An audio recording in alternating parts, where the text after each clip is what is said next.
क्या आप आईएएस की तैयारी कर रहे हैं और कोचिंग इंस्टीट्यूट्स को 2.5 लाख तक की फीस नहीं पे करना चाहते? अगर हाँ, तो 22,500 रुपए में घर बैठ के StudyIQ के पेनड्राइव कोर्स के साथ आप आईएएस की तैयारी कर सकते हैं। आज ही विजिट करें StudyIQ.com। Very good morning to all my dear friends. I am Prashant Pavani. I hope you're all doing good. It's a beautiful morning today. Let's have a positive start. The only disability in life is bad attitude. Negative attitude makes us disabled. Positive attitude makes us capable. With this, dear friends, the first item that we have is pertaining to this election that took place yesterday. The results were declared yesterday, and I'm talking about this deputy chairman. We have got a new deputy chairman in our Rajya Sabha. Now, let me briefly explain a little bit things about Rajya Sabha and Lok Sabha before for our new students, for beginners. So in our parliament, we have two houses. One is Lok Sabha and the other one is Rajya Sabha. Lok Sabha is called lower house. Rajya Sabha is called upper house. So I hope these things are clear to you.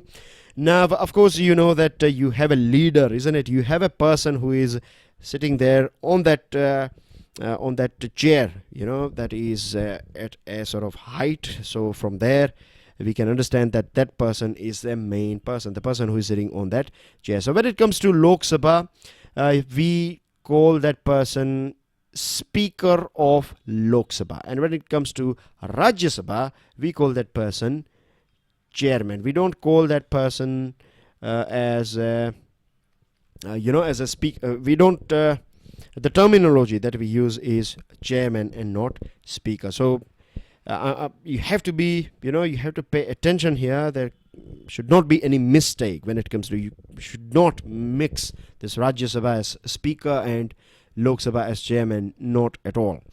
Now, we are talking about Deputy Chairman. So, of course, the Deputy Chairman is going to be a person who is going to be deputy of the Chairman of Rajya Sabha. And he is going to play some sort of role, isn't it? This is something that without studying as well, without knowing anything at all about this thing, if you pause down, if you think about, right, if you know the meaning of word deputy, and if you know this much of things that I have explained to you, then you'll be able to figure it out that this person is going to fill, that gap. If there is any gap, then it will be filled up by this deputy chairman. Now, election, how it takes place. First of all, election takes place. This is a thing, right? You cannot appoint anyone directly. Election should be conducted.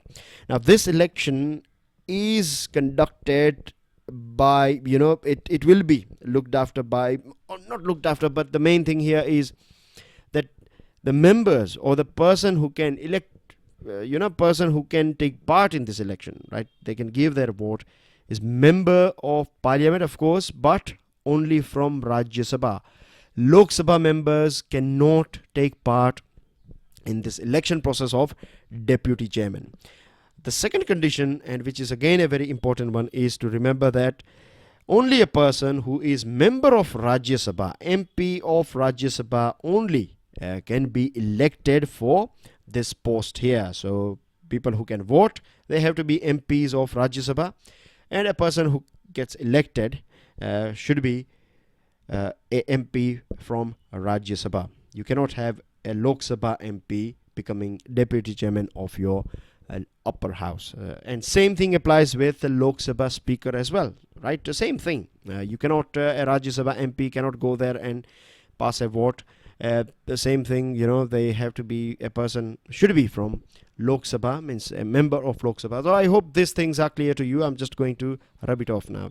Now, the thing is, whenever the office of deputy chairman falls vacant, Rajya Sabha elects another member to fill the vacancy. If there is a gap or vacuum, then it should be filled up by this Rajya Sabha.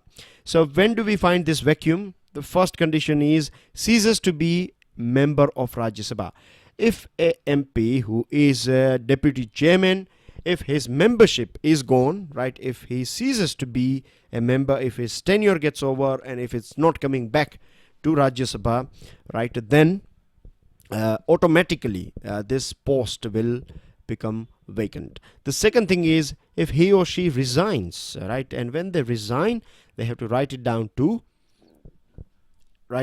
chairman, right. He or she has to write a letter or a sort of formal application or formal resignation has to be handed over to the chairman of our Rajya Sabha. Person can be removed as well. He or she can be removed by majority of the house, and here the house is Rajya Sabha. A person has to work, of course, impartially. He cannot create partiality. So this is something that is expected from deputy chairman. One more thing that I would like to add here, that deputy chairman acts as a chairman, right, when the chairman is absent. Now, why we find that a chairman can be absent? Of course, for many various different reasons. But a very interesting thing about the chairmanship of Rajya Sabha is that a person who gets elected as Vice President of India,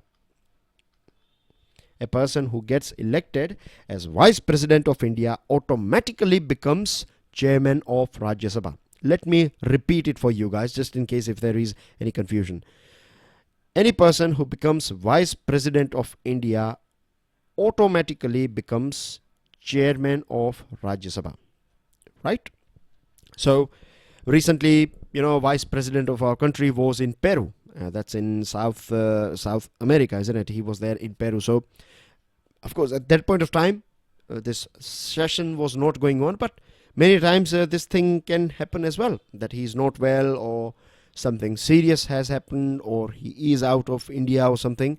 So at that point of time, this deputy chairman will be there on this position. He or she will look after this house. When chairman is functioning as president, for whatever reason, if vice president has to work as a president, if he or she has to fill that gap, that has been created by this president or this post of president, so of course vice president will take over.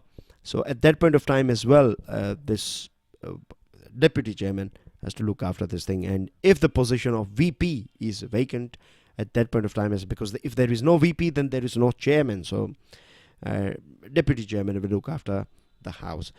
It should be emphasized here that deputy chairman is not a subordinate, right? The name deputy does not mean that that person or this post is subordinating post of this chairman, right? No, both of them are directly responsible to the Rajya Sabha and can only exercise a casting vote. That means if there is a tie in Rajya Sabha for whatever, say for example they are discussing a bill, you have ruling party and opposition party, and finally, just to make it a bit easier for you guys, if say for example if we have 100 members and if 50 are saying yes we need the bill, the other 50 they are saying no we don't need this bill, right? So what to do about it if the voting is 50-50?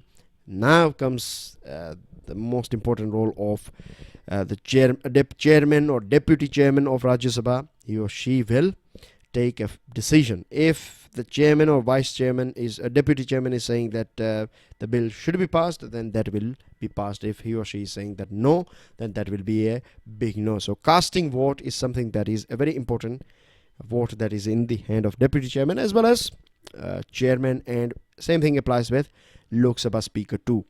So when the chairman presides over the house, the deputy chairman is just like any other ordinary member. So when you have vice president or when you have the chairman in the house, then deputy chairman will act like just a normal MP, right? But when chairman is not there, he will become a special member. With this, dear friends, moving on to another item. And before I take you through another item, let me tell you that today it's going to be a bit of relaxed day for you guys, because if you go through this article, it is purely about Boris Johnson. I'm sure you all are aware about this thing, about this gentleman here. His name is Boris Johnson. He was mayor of London earlier on. He has been foreign minister of UK as well. Recently he has resigned, and it's about rise of Boris Johnson. How he has climbed up and up, all the incrementally he's going up and up. So not that important as far as your exams are concerned. This article here, it is about Karunanidhi and I think MGR, if I'm not wrong. AIADMK's head. So both of them, they used to have they were rivals, but they were best of friends as well. So two big articles, right? You can thoroughly drop them, right? If you have extra time, if you are passionate about reading, then go through it. There is no harm, right? You will at least learn one or two things that you don't know. It's going to be GK, not that important for your examination, but a GK thing that will be something that you will come across. But if you are being very time conscious, and if you want to achieve something else as well by today, so then you can drop it safely, right, without keeping any sort of regret in your mind. And one more thing that I was going to ask you guys is that do you guys want me to talk about how to prepare or when I say how to prepare, I'm not just going to stick with IAS exams. I will give you a sort of overall picture of competitive exams, and it's going to be, we'll talk about time management, we'll talk about how our mind, how we can make the most out of it, and all this sort of thing. So if you're interested, do let me know, right? If I get reasonably good amount of feedback, if I'm getting 5, 10, 50, then no, I'm not going to start it. If I get really good numbers, then yes, every Sunday we can talk about it. 3, 4, 5 minutes max, right? 3 to 5 minutes max we will talk about it. We can chat about it as well. Now moving on to another item, it is about endless war. Very you can say very sad news all the time when we hear something coming from Yemen. Yemen is here, right, at this country here, and I asked you a question on Saudi Arabia, isn't it? Saudi Arabia sharing its water boundary with how many countries? I have to go through the comment of English version. I have gone through the comment of Hindi version. Since many answers, I have to go through it. So far as I'm recording, today is early morning of Saturday, so I haven't gone through it, but I will go through it in a minute. And I hope many of you have took active part in it. So if you're looking for answer, then do check out Hindi version, or else if you really want, then I can comment the right answer in the comment section of today's video, right? This offer is valid for today only. So Yemen, this is a country that is sharing its border with Saudi Arabia, and you can see here it is part of West Asia. It is located at a very strategic you can say location, right? See here you find Bab al-Mandeb, right? This portion here is Bab al-Mandeb. Here we have Indian Ocean, Arabian Sea, and if you want to enter or exit this Indian Ocean or Mediterranean Sea, then you have to go through Red Sea. And here you have Suez Canal, and here you have Bab al-Mandeb. Now observe this country here, right? Bab al-Mandeb. And just imagine if terrorism is going on here, if troubles are going on here, then who will look after the security of this portion? The other thing is this Bab al-Mandeb or this Djibouti, right? You find it's again at a very strategic position here, and you have Chinese military base over here, and USA and UK and France and other countries are also present here, and it's getting more and more congested in terms of military outposts, and this is something very dangerous. It can choke our trade with Europe, as you can see here, that this is the best route for us, or else you have to go circumnavigate the whole continent of Africa, which is of course not possible in this era, right? Possible in the sense that no one would waste that much amount of time. So this is the best route, and this country is going through trouble. Now the thing is that recently it was in news, and the reason why we find an editorial on this item is because 45 people died in an attack, right? This attack took place on a bus, and most of them were small kids. They were children. And what Saudi Arabia is saying that these kids were going to be used by this rebels, right? These Houthi rebels were going to use these kids as terrorists. So this is the reason why we had no choice. Whatever the thing is, right, we don't know the reality, whether these kids were just civilians or they were actually part of this gang or this rather than means terrorism. I'm not saying Houthi rebels are terrorists, right? It's their issue. We don't have any right to term these people are that and this. Of course, when it comes to ISIS and other things, we can safely say that yes, they are terrorists. But here issues are a bit complicated. We can talk about 1 hour if you want to on this thing, but we are going to be very precise and to the point. So since last 3 years, Riyadh yani this Saudi Arabia, its capital Riyadh, has paid little attention to growing international criticism of its use of excessive force in Yemen. United Nations has clearly said that 60% of civilian deaths have been the result of Saudi-led airstrike. They have been bombarding this country here for a very long period of time now. It's been 3 years. The situation of people living in this country is so bad, you cannot imagine. If we think that we have problems in India, then we need to check Yemen, right? They have very severe and serious problems.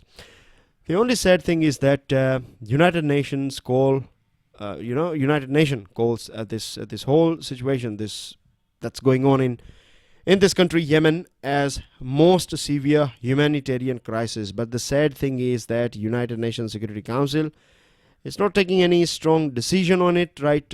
Saudi Arabia sending its troops in this country, and you have these rebels as well, Houthi rebels. And pay attention to this word here, Houthi, because A and B match the following, right? Madais is where they come from, Rohingyas where they come from, and then you have Houthis and Kurdish people. So you should be absolutely clear, this sort of different communities, or this sort of you can say the population, when this sort of things are there in news, then you need to cover it from this angle as well.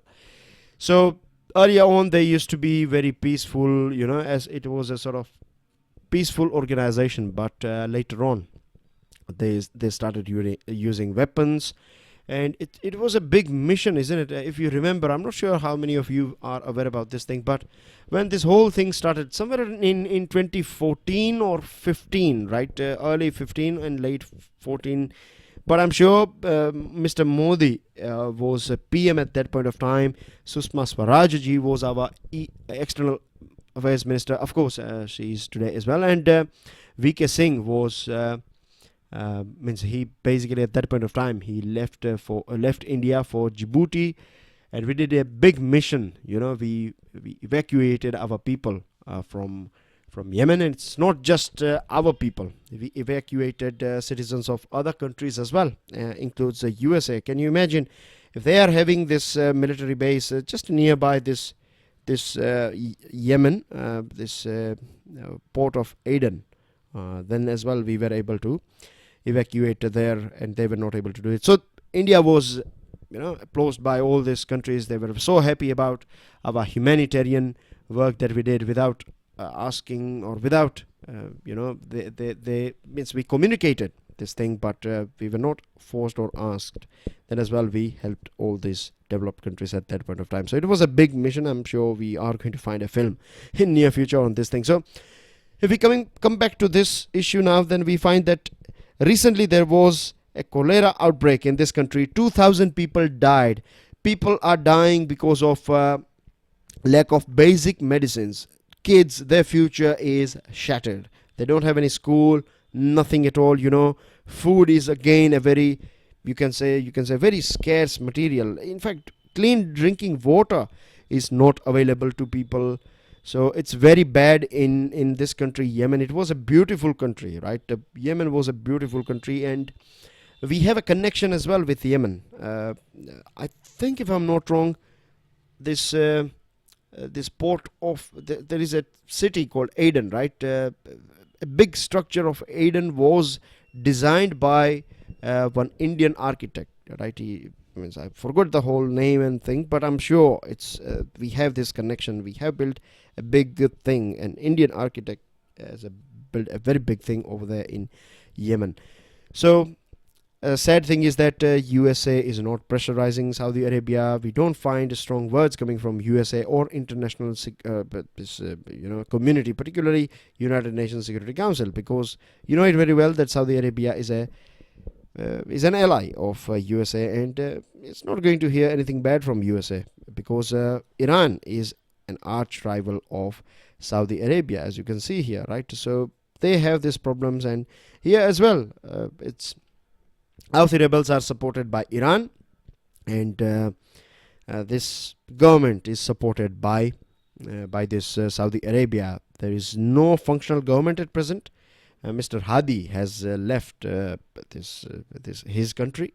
He has left his people. He is believed that he is in house arrest in Saudi Arabia. Here you can see, right, this area, this green portion is conquered by, or is in direct control of, Houthi rebels, and this red portion is under the control of President Hadi, who is not there in the country. He is in house arrest, as I told you. Here it is, right, this is Aden here, this one, and this is Sana'a, that is capital of this country. Moving on to another item, it is about Andaman's new colonizer. It's about this bull, Indian bullfrog, right? It's an Indian bullfrog, not a bull, but it's a bullfrog.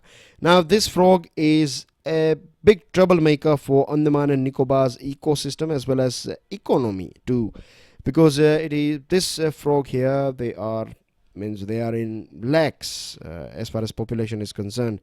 It was never found in this Andaman and Nicobar, but because of this tsunami and other things, it was decided that we need to introduce some fish and other items from our mainland to this our island portion. So since then we have seen this frogs, they have thrived here, and they are eating away other important chain of this you can say other cogs of this big system. They are eating away, so this is a big threat for ecosystem, and this frog is protected under the Schedule 4 of Indian Wildlife Act 1972.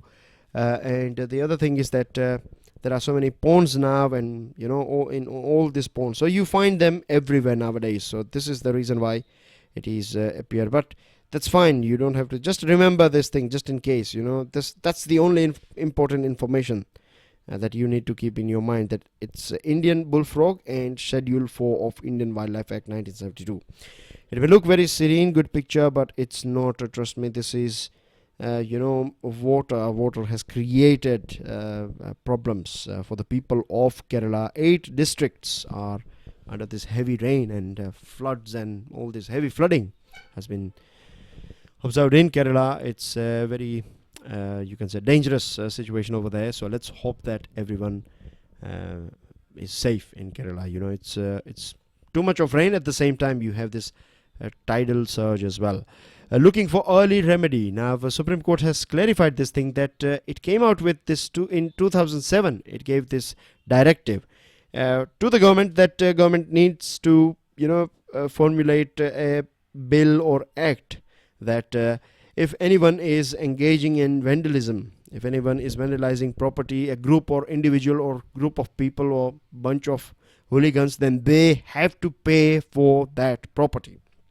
But what we find nowadays, because we don't have this law, what happens is, even a small thing, they will start burning buses and all these things. So Supreme Court has said that now Supreme Court is not ready to wait any longer. It is going to issue guidelines in near future, because government is not that much serious about it. Monsoon session has come to an end, right? It has been one of the most productive Lok Sabha sessions since 2000. You can see here that 17 sittings took place, 112 hours, and out of 21 bills that were placed, 20 bills have been passed as well. Moving on to another item, good news coming from our economic papers. Industrial output has touched a new high this year, because if you see here, March it was 5.33. By the way, growth is measured by this index of industrial production. Growth of course manufacturing and secondary sector of our economy is if you go through this index of industrial production, we can judge where we stand. So in May it was 3.92. Here in June it is 7, so 7 plus. So it's not bad. It's a good thing, right? It also means that our GDP will touch a new high, 7.5. And there are some weaknesses, like we have to pay attention here, that intermediate, semi-finished, semi-raw material items, these goods are still not that much in demand. Both the countries are going to engage with each other, because we know that Defense Minister of China is going to be here. We are going to build confidence in each other and of each other by helping each other, by chatting with each other, by going through all this discussion. So Defense Minister coming into our country, this is going to be a big summit after, or a big meeting after this Wuhan summit, and we are talking about this direct hotlines and DGMO level talks and all these things. Good news for all of us that Kanchenjunga Biosphere Reserve is now part of UNESCO's World Network of Biosphere Reserve, WHBR. It's a good news for all of us. Right, last time when we saw a place from our country becoming part of this WHBR was Agastya Malai Biosphere Reserve, that is in Kerala, and here you have this Kanchenjunga is from Sikkim. Now the thing is, dear friends, I will take you through some important items here. One of the highest ecosystems in the world, of course, because it is located on a third highest mountain in the world, isn't it? So the range you can see starts from somewhere around 1,220 meters to 8,586 meters. So its range is quite wide, and you can see here it is also India's first mixed World Heritage Site, this Kanchenjunga National Park. So it's a very important place. It's also world's one of the 34 biodiversity hotspots, and you find many species, right? Medicinal plants, 36 rhododendrons, 60 species of primulas, 11 varieties of oaks. Oaks are big trees, and you have red panda, snow leopard, Himalayan Himalayan black bear. And you have this blood peasant, that is this titar, that's what we call in Hindi, isn't it?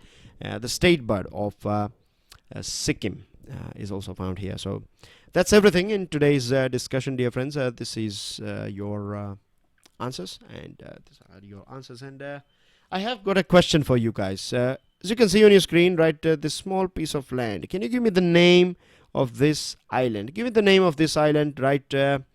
And the second question that I have for you, it's a big country that you can see. I'm not telling you the name of this country. You have to identify this country. And once you identify this country, I'll help you with it. It's a big country, right? It's not a tiny island. It's a big country we are talking about. And here, right, you find a city that is somewhere here. It's a very famous city, glamorous city. And it is in news for a particular reason. I will tell you about that thing tomorrow if I get good response from you guys. And that's everything in today's discussion. It's weekend. Enjoy your weekend. We will meet tomorrow, that is Sunday, and up to 50% discount is going on, so make sure you make the most out of it as well. Thank you very much. Enjoy your day. God bless you all. Jai Hind.